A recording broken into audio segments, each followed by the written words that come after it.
ballistic missile sites and intelligence infrastructure designed to daze and confuse them. Coordinated space and cyber operations effectively disrupted communications and sensor networks across the area of responsibility, leaving the adversary without the ability to see, coordinate, or respond effectively. The combined impact of these strikes, swift, precise, and overwhelming,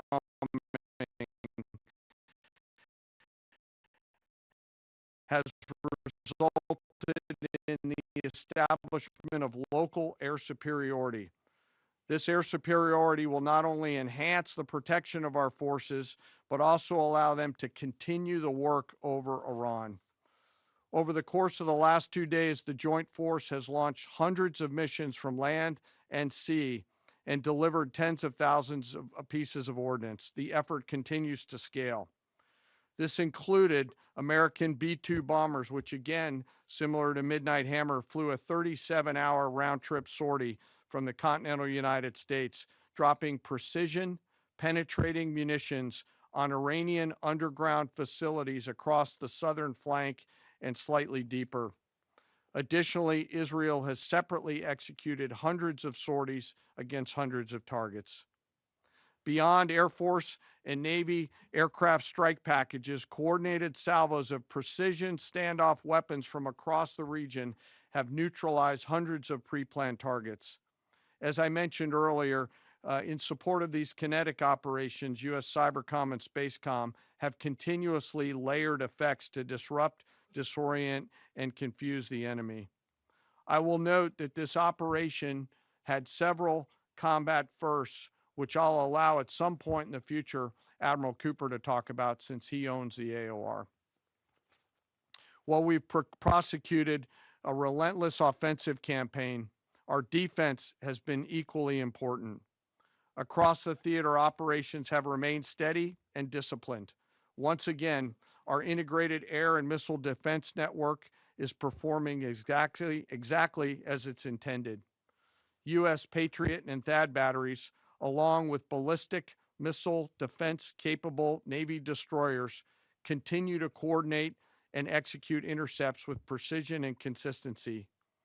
I wish that every American could hear the voice communications like I have as these joint operations centers remain calm, focused, and cool while executing under fire over and over again. Collectively, these systems have intercepted hundreds of ballistic missiles targeting U.S. forces, our partners, and regional stability. The threat from one-way attack UAVs has remained persistent. Our systems have proven effective in countering these platforms, engaging targets rapidly. Each intercept represents hundreds of hours of training, readiness, and technology all coming together to work as designed. We will remain vigilant in the counter UAV fight. And the defense of the region is not ours alone. As the threat grew, our partners surged in beside us.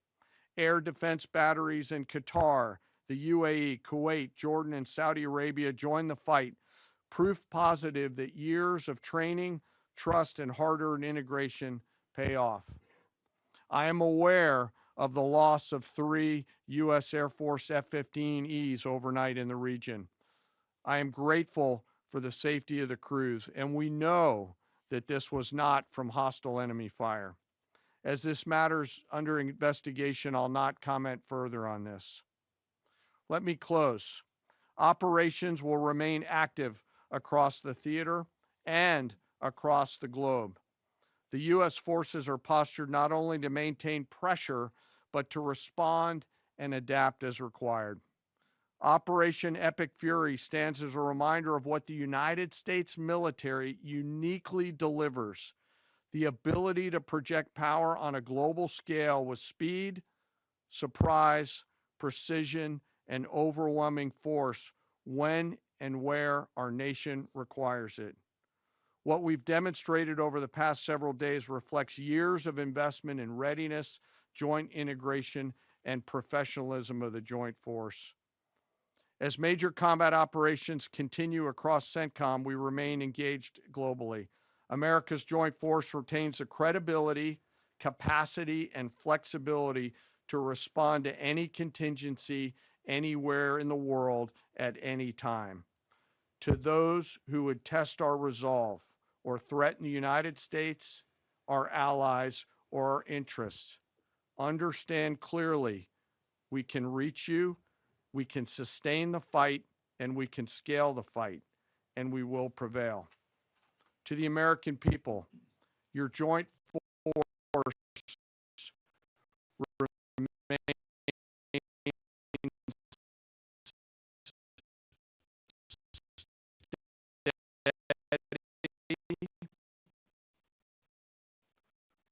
frosty, calm, and focused. Your service members are trained, disciplined, and determined. We understand the risks of this mission and the weight of the responsibility that we carry.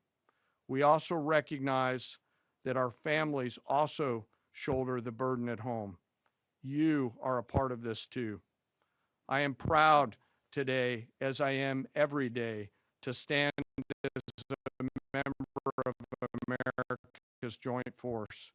There is no mission too complex, no distance too great, and no adversary too determined for the men and women who wear our nation's uniform. We mourn our fallen, we honor their families, and we continue our mission with focus, unity, and strength.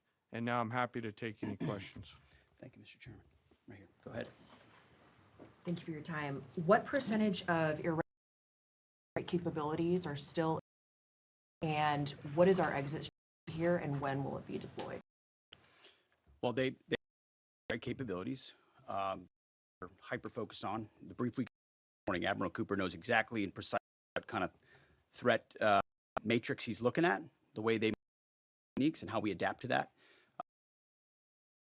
Your commander has absolutely, the chairman mentioned, is for months and months, even before we built up, we ensured that we had maximum defensive capability to allow the president the decision space in the future. So even before this build up in the last 30 days, we discreetly brought defensive assets in, understanding that there are Iranian capabilities. As far as a time frame from our perspective, the commander-in-chief sets the op tempo and term, right? As I said, it's on his terms, and we'll make sure that Admiral Cooper have everything they need, not just to defend.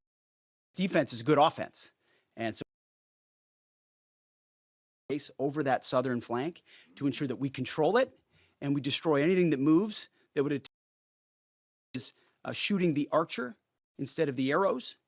That's key, and we have the kind of exquisite intelligence. Find that and destroy it. It won't happen overnight.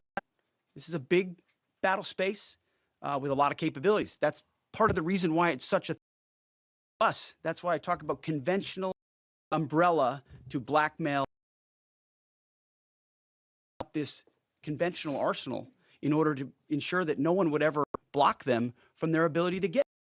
So we're very clear-eyed about this Iranian threat, and we're going to get after it. Anything to add to that, Mr. Chairman? Thank you. Unlike an operation, a single operation like Midnight Hammer or Absolute Resolve, it'll take some time for us to in the targeting cycle that CENTCOM will run will take things into effect.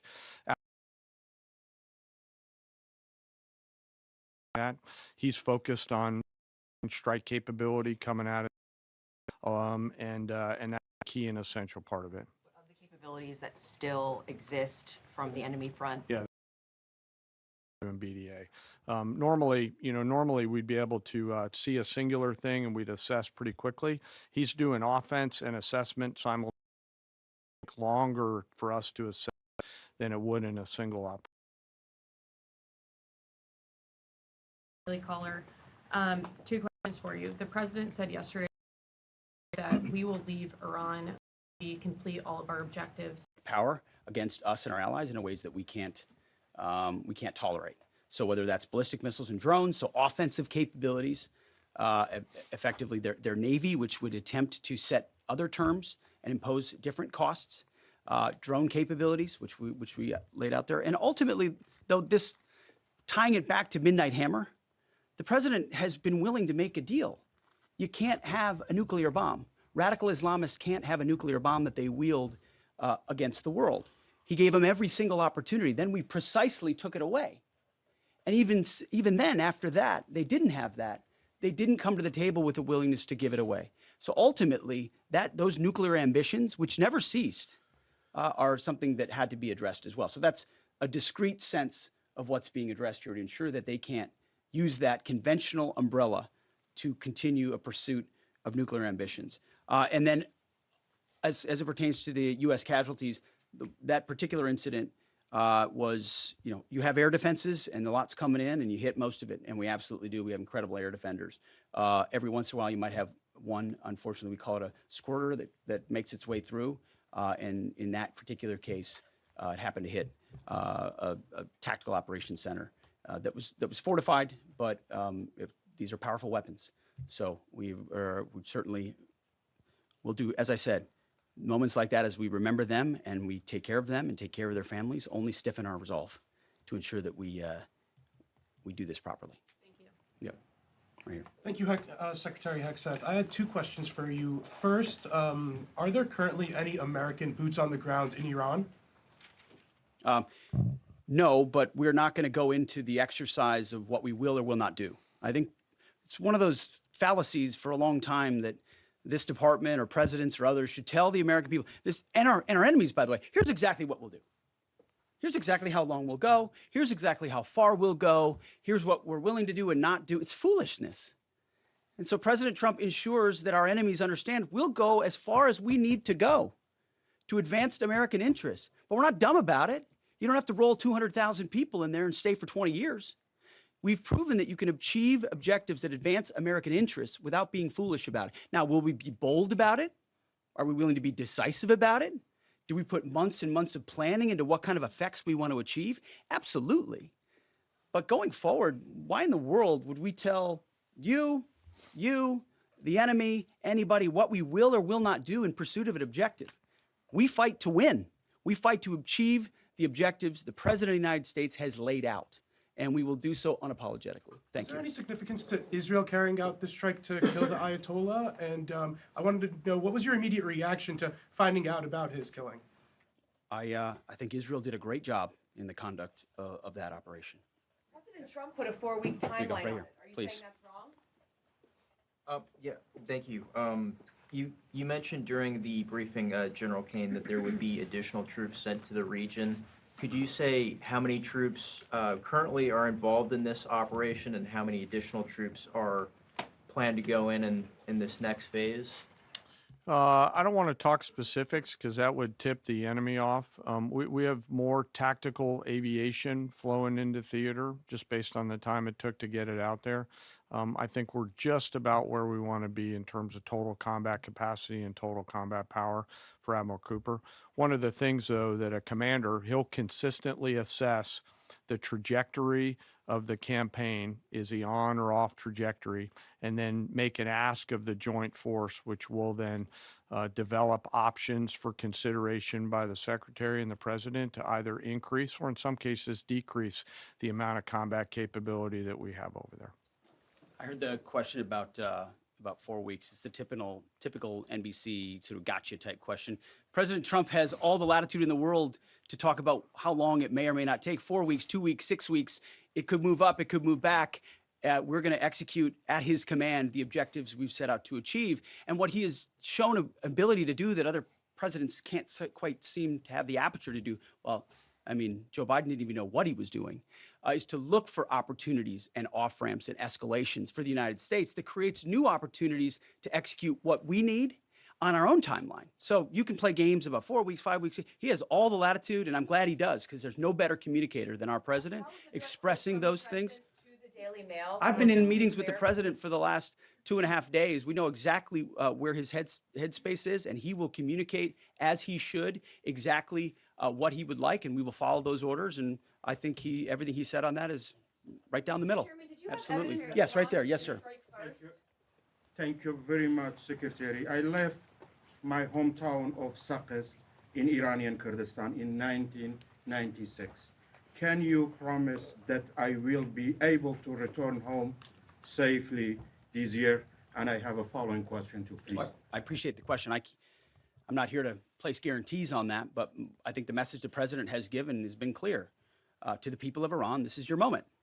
The world was seized by these crowds, and then seized by the reality of this regime killing tens of thousands of innocent protesters. So we saw the nature of the regime yet again exposed.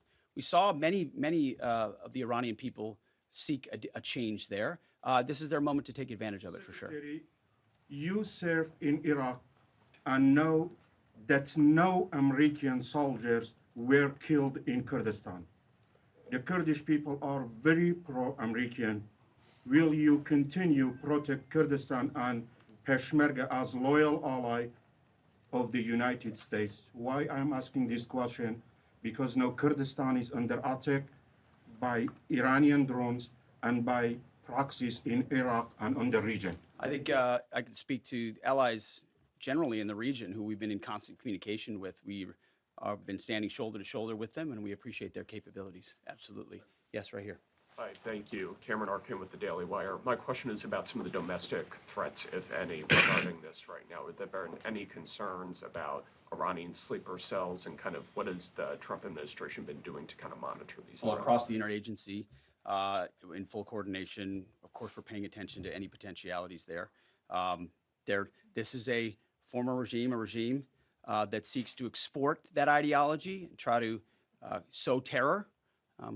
We're ready for that. We've seen these types of folks before, and the American people can rest assured that we're vigilant on that.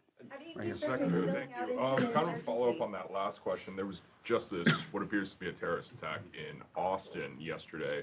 How does that change the operation at all?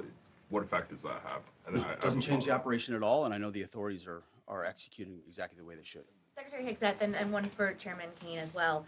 I understand, to your point here, that you don't want to broadcast everything for our adversaries to hear, but the American people also want to know what they're sending their men and women to war for. Is there a concern of this spiraling into a longer war? And then one for the chairman when you're done. Did you not hear my remarks? I mean, we're ensuring the mission gets accomplished, but we are very clear-eyed, as the president has been, unlike other presidents, about the foolish policies of the past that recklessly pulled us in to things that were not tethered to actual clear objectives. So we know, we have plans, we have generals, we have chairmen, we have commanders, CENTCOM commanders, Admiral Cooper, who's executing very deliberately to ensure outcomes that I laid out are accomplished. But we would never, in front of a press pool, lay out how long that may take. The mission for our warfighters, which is what matters to us, is very, very clear. And they're executing it right now violently. And just for the chairman quickly, I have one for the chairman. You said this is not a one-night operation. It will take time to achieve the goals. What would be the goal line here for you? I think the Secretary laid out the military objectives, and that's what we execute against, is the military objectives. Last one right here. Thank you, sir. As you've said, there are a large amount of U.S. service members that are in harm's way right now. What is your prayer for them? First of all, my prayer for them is that I do pray for them. My wife prays for them. Our family prays for them. Our cabinet prays for them. None of this is done on a whim. Having been in their boots, having been in their shoes, having been in their flight suits, I know we think about them with every decision that we make and every recommendation that we make to the President of the United States. Those recommendations are made prayerfully. And when I pray every day for them and for this mission, I pray simply for the biblical wisdom to see what is right and the courage to do it. It's going to take courage to follow through on this. There's going to be a lot of noise, and we pray for that, and we hope all of you do as well. Thank you very much. Appreciate it. Thank you. Going to strike first.